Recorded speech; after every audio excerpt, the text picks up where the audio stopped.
Qatar की राजधानी दोहा में सोमवार को हुई अरब लीग और इस्लामिक सहयोग संगठन की आपातकालीन बैठक में इजराइल के हालिया हमलों को लेकर मुस्लिम देशों में गहरा आक्रोश दिखा।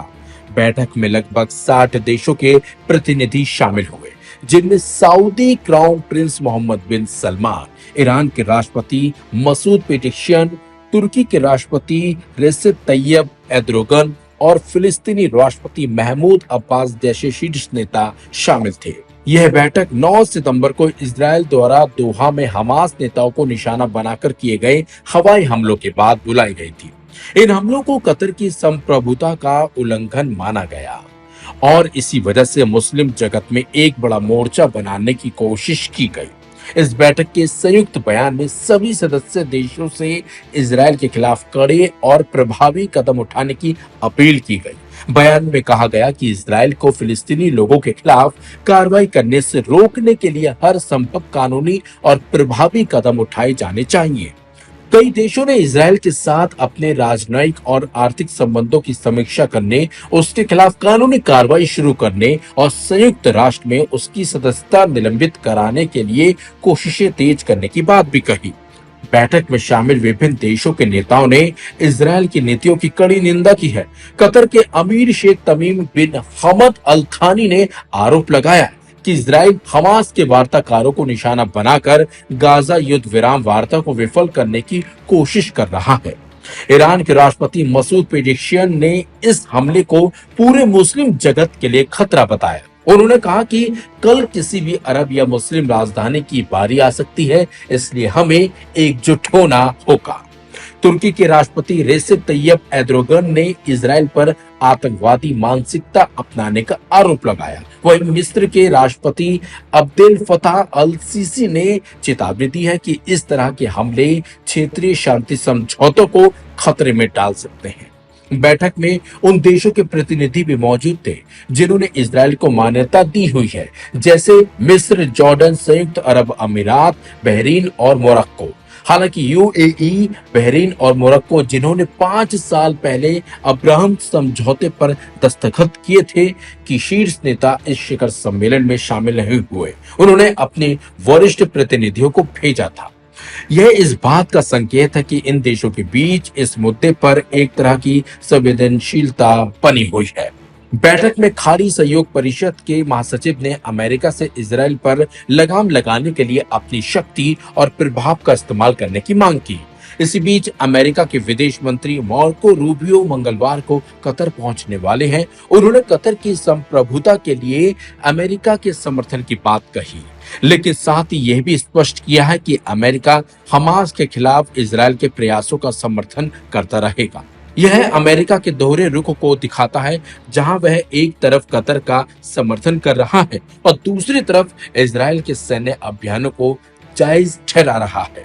यह बैठक इजराइल फिलिस्तीनी संघर्ष को लेकर मुस्लिम देशों के बीच बढ़ती बेचैनी और एकजुटता का एक महत्वपूर्ण संकेत है। भविष्य में इन देशों की तरफ से इजराइल के खिलाफ और कड़े कदम उठाए जाने की संभावना अब और ज्यादा बढ़ गई है।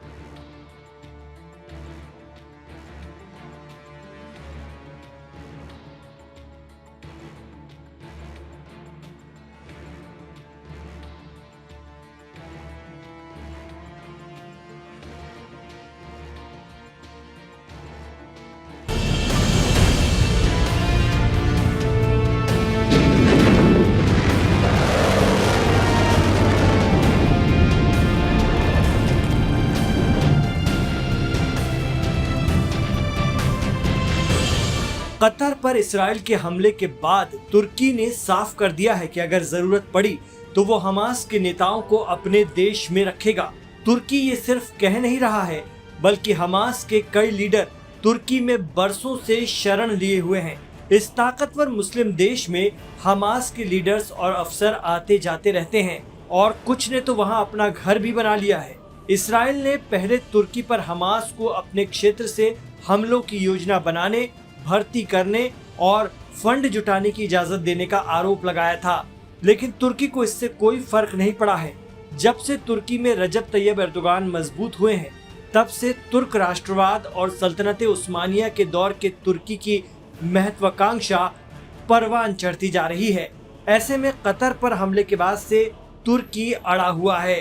तुर्की और इसराइल के बीच तनातनी की एक और वजह सीरिया भी है। पिछले साल दिसंबर में तुर्की के सपोर्ट से ही सीरिया में बशर अल असद की सरकार का तख्ता पलट हुआ। उसके बाद से तुर्की सीरिया में लगातार अपना प्रभाव बढ़ा रहा है और इसराइल सीरिया में तुर्की की फौज को नहीं देखना चाहता। यही वजह है कि दोनों टक्कर लेने आमने सामने आ सकते हैं। खास बात यह है कि कतर तो फिर भी अमेरिका पर निर्भर है, लेकिन तुर्की से सीधे उलझना इसराइल को भी भारी पड़ सकता है। आइए जान लेते हैं तुर्की की ताकत। तुर्की एक नाटो देश है और इसराइल के मुकाबले उसके पास ज्यादा मिलिट्री पावर है। अगर इसराइल तुर्की पर हमला करता है तो वो नेटो के आर्टिकल 5 का उल्लंघन होगा। ऐसे में क्या फिर नेटो के 30 देश मिलकर इसराइल पर जवाबी हमला करेंगे? ये बड़ा सवाल है। हालांकि अमेरिका के इसराइल को खुलकर सपोर्ट करने के चलते ऐसा होना आसान नहीं है। अमेरिका से मजबूत गठजोड़ ही इसराइल की असली ताकत है। लेकिन इस बीच तुर्की ने अपनी सैन्य तैयारियों को तेज कर दिया है और हाल ही में उसने steel dome air defence system भी अपनी फौज में जोड़ा है। इसके अलावा तुर्की ने मिसाइलों का प्रोडक्शन भी तेज करने का हुक्म दे दिया है अपनी आर्म इंडस्ट्री को। तुर्की ने स्वदेशी 5वीं पीढ़ी के लड़ाकू विमान कान का भी प्रोडक्शन तेज करने के लिए कहा है। इतना ही नहीं, तुर्की ताकत के मामले में इसराइल से कहीं ज्यादा आगे ठहरता है। इसराइल की फौज की तादाद 17 लाख है तो तुर्की के पास 35 लाख से ज्यादा सैनिक हैं। तुर्की का डिफेंस बजट ही $40 बिलियन है, जबकि इसराइल का 30 billion. Self propelled artillery Israel के पास सिर्फ 650 है, जबकि तुर्की के पास 1038। आजकल मिसाइलों और रॉकेटों से जंग होती है। तुर्की के पास 286 रॉकेट लॉन्चर हैं, जबकि इसराइल के पास महज 150। तुर्की की एयरफोर्स के आगे इसराइल कहीं नहीं ठहरता। तुर्की के पास 1069 लड़ाकू जहाज हैं, जबकि इसराइल के पास सिर्फ 612। इसराइली वायुसेना में कुल हेलीकॉप्टरों की तादाद 146 है, जिसमें 48 अटैक हेलीकॉप्टर हैं। वहीं तुर्की की वायुसेना में 502 हेलीकॉप्टर हैं, जिनमें से 111 अटैक हेलीकॉप्टर हैं। इसराइली नेवी की कुल फ्लीट स्ट्रेंथ 67 है, वहीं तुर्की की नेवी की फ्लीट स्ट्रेंथ 186 है। इसराइली नौसेना में पनडुब्बियों की कुल तादाद 5 है, वहीं तुर्की के पास नौसेना में 12 पनडुब्बियां हैं। इतना ही नहीं, तुर्की खुद अपने आप में एडवांस हथियारों का एक बड़ा उत्पादक है। दुनिया के कई मुल्क उससे हथियार खरीदते हैं। ऐसे में तुर्की से पंगा लेना इसराइल को भारी पड़ सकता है।